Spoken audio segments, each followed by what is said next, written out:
1940s, an engineering workforce developed and emerged in the United States. The United States needed to develop its own type of engineers because the British model of engineers just simply wouldn't work in the United States. By this point in time, British engineers were basically genteel aristocrats. They were elite, autonomous professionals. They had been trained through their apprenticeships and had worked their way up through these cells to become chief engineers. In the United States, the social hierarchy was much looser, and indeed it was continually eroded by migration and rural life. And so the British engineers found the United States a totally unsavory place to go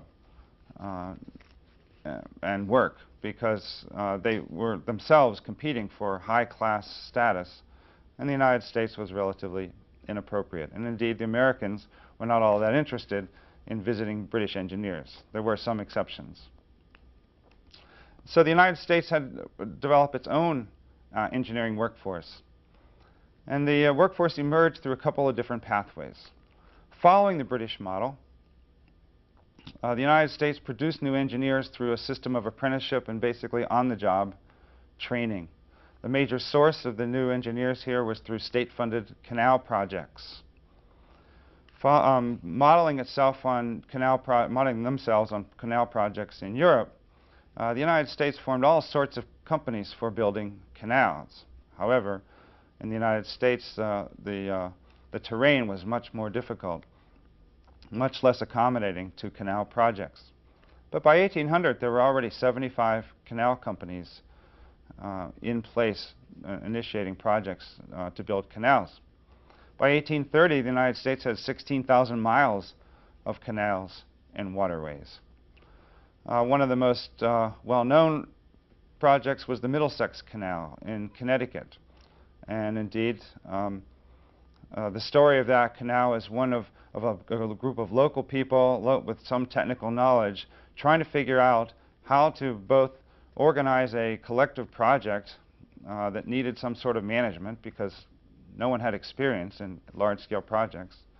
And secondly, how to build canals that wouldn't leak or fall apart. I mean, there were a lot of difficult technical problems there. They solved their problem by retaining a consultant, a British consultant, a British engineer by the name of James Weston.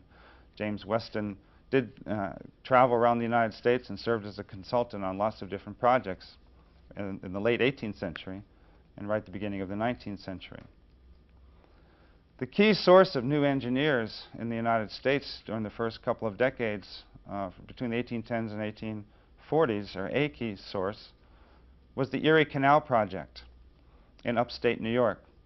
Started in 1816, and completed in 1825, the Erie Canal provided on-site training, on-the-job training for workers who wanted to both learn how to build canals and work their way up in status to become engineers.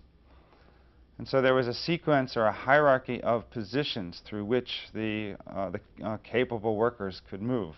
One started off, for example, as an axeman, basically chopping down trees.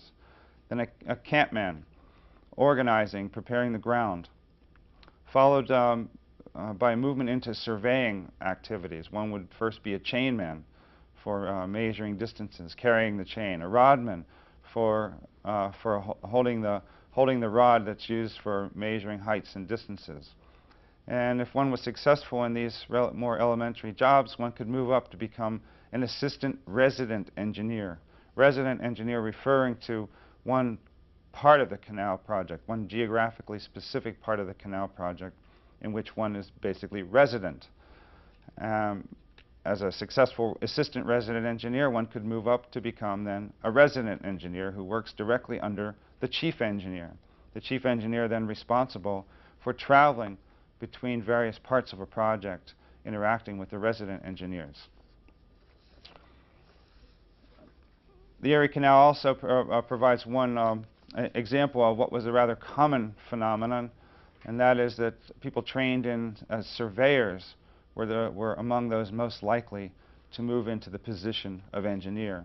In the case of the Erie Canal, surveyors by the name of Benjamin Wright and James Geddes took that experience, or brought that experience to bear in moving to positions of chief engineers on the canal project.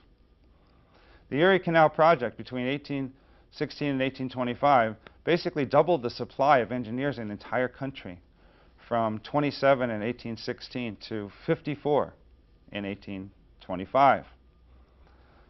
Now, the jobs of civil engineers included surveying work, for example, running levels. It was important to know at what kinds of levels the canal must be built in order to maintain the proper water flow. They were responsible for organizing large projects. This management activity was unknown and unprecedented in the United States, with the exception of military activities. And even the military struggled with large-scale management issues. Building structures to harness water itself an extremely difficult task that took a lot of experience and knowledge. The positions that were related most closely at this point in time to what was emerging as the engineer included surveyors, scientists, although scientists were working rather autonomously to develop knowledge. People called devisers were basically instrument makers. Another source were millwrights, masons, carpenters. So these are all areas where people gained some technical expertise, but not necessarily management capabilities. So what was needed and what was emerging in the American context was a technical manager who would be able to occupy a gentlemanly status. Someone fairly high in the class hierarchy, even in the looser system in the United States, but at the same time having significant technical expertise.